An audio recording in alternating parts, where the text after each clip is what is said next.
आता पाहूया सविस्तर बातमीपत्र। जिल्हा परिषदेच्या पहिल्या सभेत सदस्यांनी शिक्षण, आरोग्य, कृषी विभागासंदर्भात प्रश्नांची सरबत्ती केली। दरम्यान रोजगार हमीच्या मुद्द्यावरून उमेश पाटील आणि सुभाष माने यांच्यात खडाजंगी पाहायला मिळाली। जिल्हा परिषदेची पहिली सर्वसाधारण सभा सोमवारी दुपारी यशवंतराव चव्हाण सभागृहात बोलावण्यात आली होती। संजय शिंदे हे सभेच्या अध्यक्षस्थानी होते। उपाध्यक्ष शिवानंद पाटील, सभापती मल्लिकार्जुन पाटील, विजयराज डोंगरे, शीला शिवशरण, रजनी देशमुख, मुख्य कार्यकारी अधिकारी राजेंद्र भारूड, उपमुख्य कार्यकारी अधिकारी राजेंद्र आहिरे, प्रकल्प संचालक अनिल कुमार नवाळे यांची यावेळी उपस्थिती होती। सभेची सुरुवात होताच सदस्य वसंतराव देशमुख यांनी विषय समिती निवडीचा मुद्दा उपस्थित करत या प्रक्रियेविषयीचा खुलासा अध्यक्ष संजय शिंदे यांना मागितला। यावर संजय शिंदे यांनी समर्पकपणे निवडीचं समर्थन करताना वसंतराव देशमुख यांच्या शंकांचं निरसन केलं।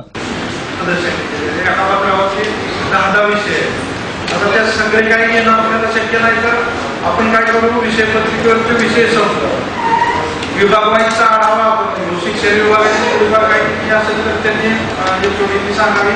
त्यात सूचना काय असतील, शिक्षणच्या असतील, आरोग्याच्या असतील, इतर कुठल्याही एनएसबीच्या असतील, तर मग त्यावेळेस त्या सूचना प्रत्येकाने थोडा वेळेत मांडाव्या असं माझं मत आहे। हे सगळे विषय जर घेऊन आपण करायचं म्हटलं तर ही जी सकाळपर्यंत चालत असणार। दरम्यान सदस्यांनी शिक्षण विभागाविषयी विचारणा करताना बायोमेट्रिक यंत्रणा राबवणं, शिक्षकांची कमतरता, शिक्षणाचा दर्जा, शाळांच्या इमारतींची अवस्था आदींविषयीचे मुद्दे उपस्थित केले। वसतिगृहांविषयी प्रश्न मांडले गेले। तर आरोग्याच्या बाबतीत प्राथमिक आरोग्य केंद्रातील डॉक्टर्स, नर्सेसची संख्या, उपलब्ध सुविधा अशा समस्या जोरदारपणे मांडण्यात आल्या। आरोग्य सेविका त्यात उपस्थित नसतात। पूर्ण आरोग्य केंद्र, उपकेंद्र जे आहेत ते तर बंद अवस्थेत आहेत। शासनाचा एवढा पैसा खर्च करून आपण गोरगरीब जनतेसाठी या सुविधा देतो, तर हे प्रशासनाकडून जर कर्मचारी सेवा जर देत नसतील तर हे शासनाचे पैसे फुकट वाया गेले आहेत। तर आपल्याला माझी विनंती आहे की आपण त्याच्या संबंधित विभागातील अधिकाऱ्यांना सूचना देऊन तिथे व्यवस्थित सेवा देण्यासाठी सहकार्य करावं। वर्षी 5 वर्षात दलित लोकांना सोडून इतर लोकांना लाभ देण्यात आला। याला कोण जबाबदार? अधिकारी पण होते, समाज कल्याण अधिकारी समाज सभापती साहेब, हे असं होऊ नये। मागे झालं ते झालं, ते काय म्हणून आपण आता दक्षता घेऊ। काय आपण अंगणवाडी 3-3 महिने पगार नाही, आमच्या शिक्षकाचे पगार 17 वर्ष बिगर पाहिजे लागताय। तुम्हाला 1-2 महिने सहन होण्याचा त्या आधीच्या लोकांना तुम्ही सहन करा आणि शेत फंडाचा 1 रुपया या आधीच्या कर्मचाऱ्यांच्या पगाराला घेऊ नका अशी सभा करावी। गावातील रस्ते, ग्रामसेवकांची कमतरता, पाण्याचा प्रश्न याविषयी सदस्यांनी आपल्या मतदारसंघातील व्यथा मांडली।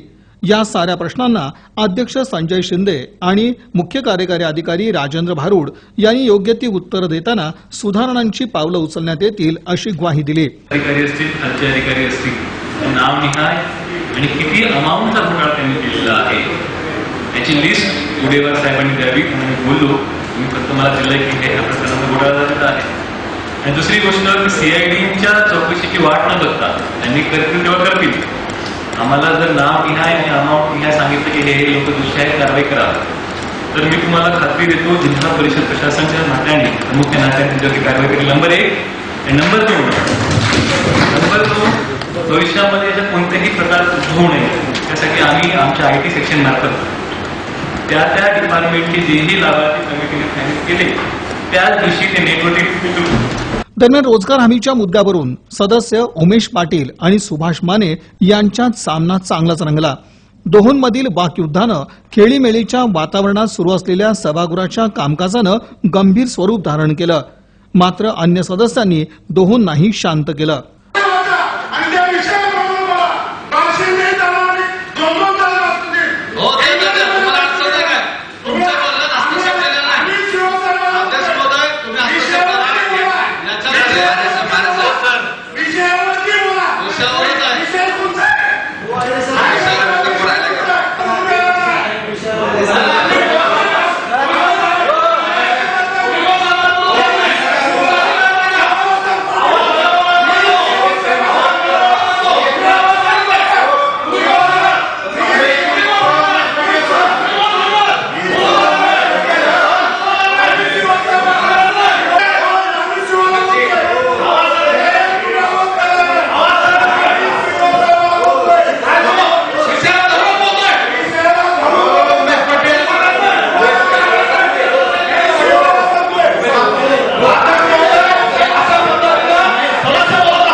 शैला गोडसे, आनंद तानवडे, बळीराम साठे, सचिन देशमुख, बाळराजे पाटील, सुभाष माने, सविता देवी, राजे भोसले, साक्षी सोरटे, भारत शिंदे, अण्णाराव बाराचारे, स्वरूपराणी मोहिते पाटील आदींनी कामकाजात भाग घेतला.